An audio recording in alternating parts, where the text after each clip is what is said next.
Hi friends, welcome to Kavitha's kitchen. இன்னைக்கு நம்ம கிச்சன்ல ஒரு ஈவினிங் ஸ்நாக்ஸா உருளைக்கிழங்கு மசால் போண்டா எப்படி செய்யறதுன்னு பார்க்கலாம் வாங்க. இந்த மசால் போண்டா செய்யறதுக்கு அடுப்புல ஒரு கடாய் வச்சுட்டு அதுல ஒரு 3 டீஸ்பூன் ஆயில் சேர்த்திருக்கேன். எண்ணெய் காஞ்சிருச்சு. இதுல ஒரு அரை டீஸ்பூன் அளவுக்கு சோம்பு சேர்த்துக்கோங்க. இந்த சோம்பு பொரியட்டும். இதுலயே ஒரு பச்சை மிளகாய் பொடியா நறுக்கினது, ஒரு துண்டு இஞ்சி பொடியா நறுக்கினது, அப்புறம் ஒரு மீடியம் சைஸ் பெரிய வெங்காயம் பொடியா நறுக்கினது எடுத்திருக்கேன். இது எல்லாத்தையும் நம்ம சேர்த்துக்கலாம்.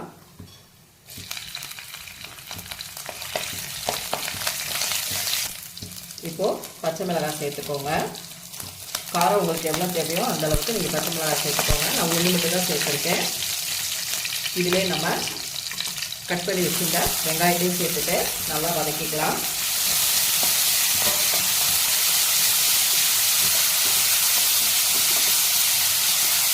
வெங்காயம் ரொம்ப நல்லா வதங்கணுங்கிறது இல்லை, ஓரளவுக்கு வதங்கினா போதும்.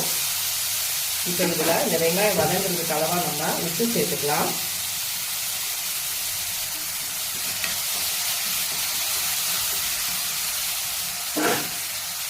வெங்காயம் நல்லா வதங்கட்டும். வெங்காயம் ஓரளவுக்கு வதங்கிருச்சு. இப்போ மசால் பொடி சேர்த்துக்கலாம். ஒரு 1/4 டீஸ்பூன் மஞ்சள் தூள் சேர்த்துக்கோங்க. ஒரு 1/4 டீஸ்பூன் அளவுக்கு பெருங்காயத்தூள் சேர்த்துக்கோங்க. கண்டிப்பாக பெருங்காயத்தூள் சேர்த்துக்கோங்க. கூடவே இன்னும் கொஞ்சம் காரம் தேவைப்படுது, அதனால நான் ஒரு அரை டீஸ்பூன் அளவுக்கு தனி மிளகாய் தூள் எடுத்துருக்கேன். ஒரு பச்சை மிளகாய் சேர்த்துருக்கோம், அதனால அரை டீஸ்பூன் மட்டும் நான் மிளகாய் தூள் சேர்த்துருக்கேன். இதையும் நல்லா வதக்கி கொடுத்துக்கோங்க. இது கூடவே ஒரு 1/4 டீஸ்பூன் கரம் மசாலா சேர்த்துக்கோங்க. சேர்த்துட்டு நல்லா வதக்கிக்கலாம்.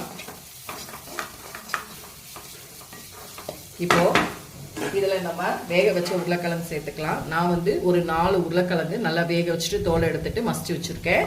அதை இதுல சேர்த்துட்டு நம்ம நல்லா வதக்கிக்கலாம்.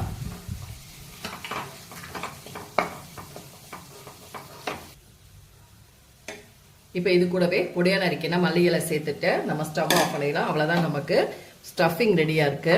இப்போ இது ஆறட்டும். ஆறுனது இதை நம்ம உருண்டை பிடிச்சிக்கலாம். ஃப்ரெண்ட்ஸ், ஒரு மிக்சிங் பவுல்ல இந்த கப்ல 1 கப் கடலை மாவு சேர்த்திருக்கேன். கூடவே ஒரு 1/4 கப் அளவுக்கு நம்ம அரிசி மாவு எடுத்துக்கலாம். இதுலயே நம்ம ஒரு 1/4 டீஸ்பூன் கம்மியா நம்ம மஞ்சள் தூள் சேர்த்துக்கலாம். கூடவே இது மேல் மாவு போண்டா மாவு, ஒரு அரை டீஸ்பூன் அளவுக்கு மிளகாத்தூள் சேர்த்துட்டு இந்த போண்டா மாவுக்கு தேவையான அளவு உப்பு சேர்த்துட்டு ஃபர்ஸ்ட் நம்ம நல்லா மிக்ஸ் பண்ணிக்கலாம். நம்ம ஸ்டஃபிங் உருளைக்கிழங்கு மசால் பண்ண பாருங்க. அதில் நான் கருவேப்பிலை வீடியோ எடுக்க மிஸ் பண்ணிட்டேன். நீங்கள் கண்டிப்பாக கருவேப்பிலை சேர்த்துக்கோங்க. சோம்பு, வெங்காயம், கருவேப்பிலைலாம் நம்ம போட்டு தாளிப்போம்ல, அது மாதிரி நீங்கள் போட்டு தாளிச்சுக்கோங்க. சோம்பு, அதுக்கப்புறமா பச்சை மிளகாய், இஞ்சி போட்டுட்டு கருவேப்பிலை சேர்த்துக்கோங்க. நான் அதை வீடியோ எடுக்க மிஸ் பண்ணிட்டேன். இப்போ மாவு நமக்கு மிக்ஸ் ஆயிடுச்சு. நம்ம தண்ணி சேர்த்து ரெடி பண்ணிக்கலாம். ஃப்ரெண்ட்ஸ், நமக்கு ஸ்டஃபிங் உருண்டை ரெடியா இருக்கு. அதே போல இங்க நமக்கு கடாயில எண்ணெய் ரெடியா இருக்கு. அடுப்பை லோ ஃப்ளேம்ல வச்சுக்கோங்க. அதே போல நமக்கு போண்டாக்கு மாவு ரெடியா இருக்கு. இப்போ இந்த மாவுல நம்ம ஒரு ஸ்டஃபிங்கா உள்ள போட்டு நம்ம எடுத்துக்கலாம். அடுப்பு மீடியம் ஃப்ளேம்ல வச்சுக்கோங்க. எண்ணெய் நல்லா காஞ்சிருக்கணும்.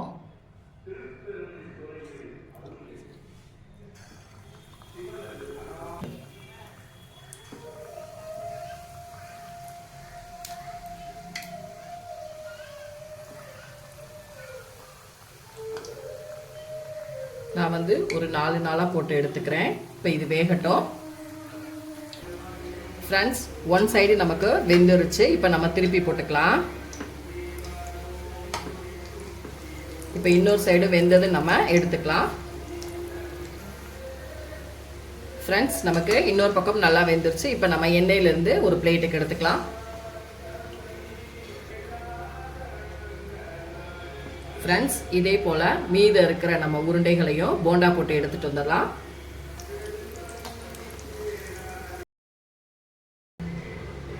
ஃப்ரெண்ட்ஸ், நம்ம எல்லா மாவுலையும் போண்டா போட்டு எடுத்து பிளேட்டுக்கு வச்சாச்சு. இப்போ நான் உங்களுக்கு பிச்சு காமிக்கிறேன் பாருங்க. எவ்வளோ மேலே மாவெல்லாம் சாஃப்டா, உள்ளுக்குள்ள அந்த ஸ்டஃபிங்லாம் நல்லா வெந்து இருக்கு. ஆல்ரெடி நம்ம இதை வதக்கிட்டோம்.